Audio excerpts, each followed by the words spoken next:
Naranasan mo na ba na umiyak habang nananaginip? 'Di ba ang weird nun? Pero ito kasi gusto ko 'tong ikuwento kasi kanina lang 'to nangyari and kukuwento ko 'to kasi baka makalimutan ko.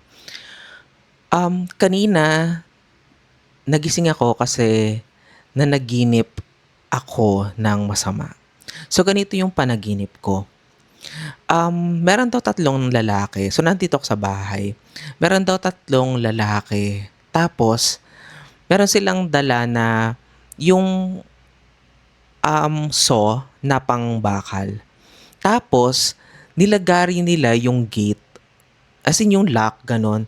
So ako siyempre, hindi naman mabilis malalagari yun 'di ba? Yung 'di ba kahit meron kang metal saw. So ang ginawa ko nag-panic ako kasi ako yung nakakita. Tapos nagtawag ako sabi ko, "Hoy, hoy yung ano, yung may pumapasok na mga tao." Tapos yung ano ko, yung parents ko parang wala lang silang emosyon. Tapos siyempre ako nagpa-panic na ako kasi makakapasok sila. Tapos dun sa mga kapitbahay namin, wala din. Kasi eto ha, medyo confusing kapag sa panaginip kung eto ba ay umaga or gabi. Pero feeling ko kasi gabi yun kasi parang madilim. Wala ding tao sa labas. So gusto ko man, 'di ba, pag gustong sumigaw, pag nananaginip ka, hindi ka makakasigaw kasi wala kang boses eh. So parang gusto mo sumigaw pero parang wala makakarinig sa eventually, nakapasok yung mga tao. So, parang ako napaka-helpless ko kasi walang tutulong sa amin do sa merong magnanakaw papasok sa bahay namin, wala akong magagawa.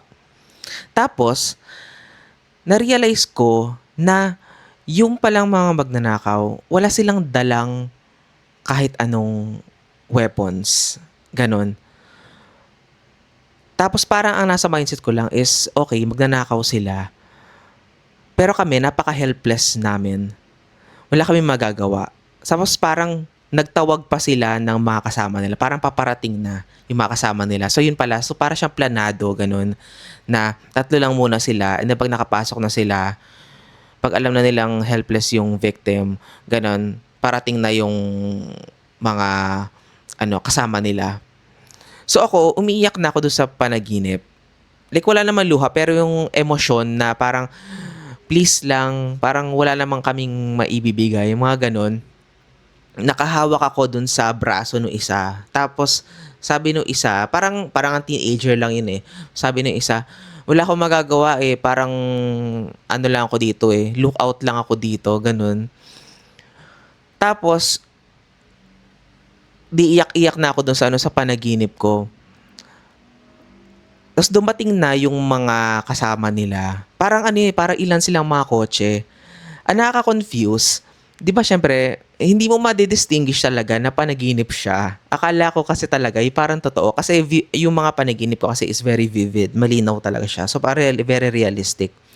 Ang napansin ko doon sa mga kotse, parang kakaiba, parang hindi siya kotse na kung saan meron tayo. Parang ang gaganda nung design. Sort of minimal yung design, pero parang futuristic yung dating. Parang siyang luxury cars, gano'n. So parang isip ko, magnanakaw ba to or hindi? Pero naiiyak na ako noon doon sa, sa panaginip ko. Tapos di na parang pumapasok na sila doon sa bahay, kukuhain na nila kung ano yung mga gusto nila kuhain. Naisip ko, hindi naman kami mayaman para pag nakawan ng sobrang malaki. Wala naman sila makukuhang masyadong malaki sa amin. Ng malaki sa amin. So parang bakit kami? Ganon. Pero parang ando na sila eh. Parang pumasok na sila and nagkukuhain nila ko yung mga gamit. Tapos, ang pinaka nalungkot ako kasi yung yung father ko dun sa eksena na yon, hinahand over na niya yung susi dun sa sasakyan. Kasi parang yung pinag-uusapan nila doon is kakarnapin din ba natin yung sasakyan na yan, gano'n. Parang sabi, oo, kakarnapin natin yung sasakyan na yan. So parang ako, hindi nanlumo ako doon kasi parang hinand over lang niya basta-basta. Parang alam mo na labag sa loob niya pero parang para wala na lang masaktan sa amin, gano'n. Hinand over niya yung susi nung sasakyan. Tapos meron pa isang dumating doon na parang kasama din nila. Hindi ko nga alam kung kasama ba nila yun or what. Tas tinuturo niya yung sa taas, sabi niya, "Yan bang sa bandang ceiling ninyo na ano ba yan, na-uninstall ba yan?" Ganyan. So parang ano, para siyang nakaw plus live auction, parang gano'n. Parang pinagpaparti-partihan na talaga nila yung bahay, parang kulang na lang pati yung mismong title ng bahay kuhain na nila and what not.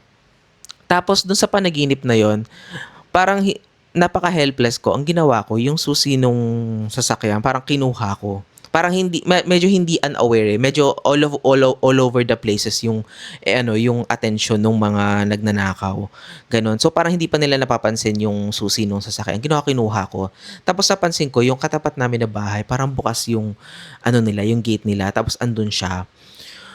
Tapos, di lapit akong gano'n sa kanya. Parang lumabas ako ng bahay. Hindi naman sobrang, hindi mahigpit yung mga magnanakaw. Basta ang alam lang nila is gagawin nila, tuloy-tuloy lang yung operation. Hindi nila ako namalayan na lumabas ako. Pumunta ako dun sa tapat ng bahay namin. Tapos nanghingi ako ng tulong. Sabi ko, tulungan mo kami kasi ninanakawan yung bahay namin. Ngayon na. Tapos, wala rin siyang emosyon, parang wala rin siyang magawa. Titingin-tingin lang siya doon sa bahay namin, pero wala din siyang emosyon. Tapos, ang sabi lang niya sa akin, ganun talaga, wala tayong magagawa. Parang, hindi, ano yung sabi niya sa akin? Parang parang hindi ka namin matutulungan kasi baka may masaktan pa. Ayun pala, kesa may masaktan pa sa atin. Ganun. So parang kusang loob mo na lang na ibinigay yung lahat. And after nun, parang doon ako sobrang naiyak. I mean sa doon sa panaginip na yon. Wala naman nag-reflect doon sa here in reality. Pero doon sa panaginip na yun, doon ako sobrang nalumo kasi yung pakiramdam na lahat ng pinaghirapan mo is kukuhain na lang ng basta-basta. Bigla na lang siya mawawala. And sa akin sobrang realistic na akala ko totoo nangyayari yun. Tapos buti na lang nag-ring yung alarm clock. Kasi hindi ko alam kung paano matutuloy yung panaginip na yun. As in, iyak talaga ako. Parang niyakap ko yung kapitbahay namin. Sabi ko, parang ate, tulungan mo kami, ganun. Kasi nga nanakawan kami, nandyan sila. Tumawag ka ng something. Sabi nga niya, wala na sila magagawa. And kesa may masaktan pa na sa amin. Ganun, parang ibigay mo na lang kung ano yung gusto nila. So doon ako parang hindi ako makapayag ng ganun. And sobra ako naiyak. And then yun na, nag-ring na yung alarm clock. And then gusto ko siyang ikwento kasi oo nga no, parang paano pag in real life nangyari yung mga ganong bagay. Or siguro sa mga tao na yung kasalukuyan na na mga nangyayari sa panahon ngayon, hindi natin masabi na may mga ganon. And then nung medyo nagmuni-muni ako na parang ano kaya ang ibig sabihin nito sa akin? Ano kaya ang meaning nung panaginip na yon? And so far wala pa akong maisip kung ano kaya ang totoong meaning nun para sa akin at this moment. Siguro, yung fear lang lagi na mawawalan. Parang, I'm not sure if that is scarcity mindset.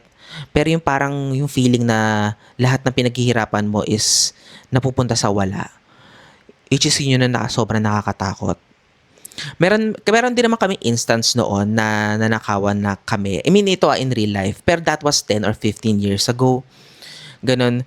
Parang yung magnanakaw kasi is dumaan sa likod. Parang wala kami nun lahat dito sa bahay. And, ayun, parang yung reaction lang nung parents ko is wala din. Parang wala na tayong magagawa. Nangyari na siya. Parang hindi naman nakuha yung mga gamit. And at that time, wala naman kaming sasakyan, ganon. Parang mas simple lang yung living namin. Siguro I'm not sure kung may nakuha sila na cash. I'm not sure kasi parang ang pinunteriya lang nila is yung kwarto ng parents ko. So parang iniisip namin is some way, baka merong mga, alam mo yun, I'm not sure karpintero or yung mga nakapasok na sa bahay namin na mga, nagde-deliver or baka mayroong kaming hindi namin katiwala na kapitbahay na siguro nagkaroon ng party sa bahay, gano'n, na nakapasok na sila at some point. Then nakita nila na, okay, baka madaling pasukin 'to because ganito, ganyan, ganyan. So yun, napuntiryan nila yung kwarto ng parents ko and mga hinalughog nila talaga yung mga gamit, gano'n. But that was a long, long time ago, gano'n. So parang ako naisip ko, ano kaya yung reflection sa akin nito ngayon? Sana naman 'wag naman may masamang mangyari, 'di ba? Wala namang may gusto nun. Pero so far dahil dun sa panaginip na yon, na-realize ko na reflection lang 'to sa current events natin or sa ano, yung idea na parang hayaan mo na lang kasi wala na tayong magagawa na part dun sa panaginip ko, nagre-reflect siya dun sa alam mo yun kung paano tayo makisimpatya or paano tayo maki-empathize sa mga tao na yung totoong ano ba, sabihin natin na nasalanta, na nawalan ng tirahan, yung mga gano'n. 'Di ba kasi nababalitaan natin yung sa TV.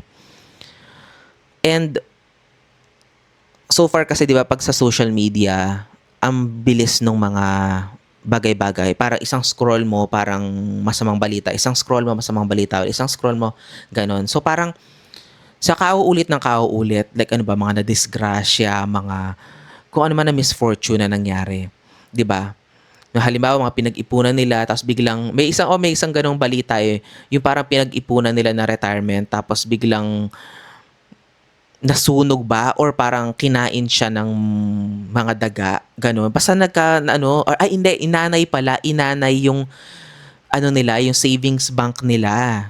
Dalawa silang couple na retirement nila yon. So yung pera, kasi papel pa yung, hindi yun naman polymer yung pera nila, mga papel. So yung ipon-ipon nila na pera na yun, inanay. So syempre, paano mo papapalitan yun? Butas-butas na. So parang mga ganong klaseng misfortune. Di ba pag sa mga balita is, nahihirapan na tayo, gusto man natin makisympathize or maki-empathize, pero parang dahil sa dami na nangyayari sa mundo is nahihirapan na tayo na anong reaksyon natin sa mga gano'n? Parang malungkot tayo, oo, siya, pero parang hindi natin kayang tulungan lahat ng tao na manghihingi ng tulong, 'di ba? So parang ang escape natin dito as humans is siyempre social media. So scroll mo na lang kung hindi ka magko-comment, 'di ba? Pa-scroll mo na lang and maghahanap ka ng something na alam mo 'yun, to boost up your yung I forgot the chemical. Basta yung happy chemicals mo sa katawan. Dopamine, yon. I think dopamine, that was dopamine. 'Di ba? So maghahanap ka ng masayang mga videos, ganun, para mawala yung bad vibes. Pero kasi hindi natin talaga siya parang hindi natin matatanggal yon sa realidad na may mga ganun nangyayari. And I think mas kailangan ng mundo natin yung empathy and sympathy sa mga tao. Kasi ang hirap nung 'di ba, halimbawa nakakita ka naman ng mga comment section na yung puro sticker lang tapos lalagay, strict tayo. Ano ba yung strict tayo? Tapos minsan yung iba nagko-comment na kumain na ako or eto yung almusal ko or parang kasi kasalanan ni ganyan yung kasalanan ni ganun yung kasalanan ni ganyan yan. 'Di ba?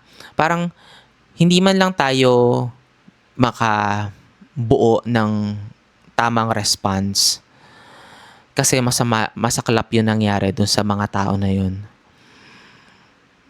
And much worse is that alam mo yun, hindi lahat ng mga masasamang balita is natutulungan or yung mga taong na nagkaroon ng misfortune is hindi natutulungan. Sa akin dun sa panaginip pa lang yon, pero ang sakit-sakit na nun sa pakiramdam na ganun pala yung feeling na pag in your face na nawawala sa'yo lahat ng pinaghirapan mo. So far, nangyari na rin naman sa akin yan in real life. And siguro, parang it's a reminder na sa akin na while dreaming, na ang sumagi sa isip ko is huwag tayo masyadong ma-attach din sa mga bagay-bagay. I don't know. Hindi ko alam kung bakit biglang sumagi yun sa isip ko at that time. Na wag tayong masyadong attach sa mga material na bagay. Parang it's more of the memories. Parang mas mag-build pa rin tayo ng memories as we grow, as we are still alive in this earth. Kasi 'di ba, parang gusto natin lagi magpundar na magpundar, which is tama din naman 'yun. 'Yun naman talaga ang standard. And mag-ipon tayo na mag-ipon for our emergency and everything. Pero parang mas maganda din siguro kung isasabay natin yung experiences natin.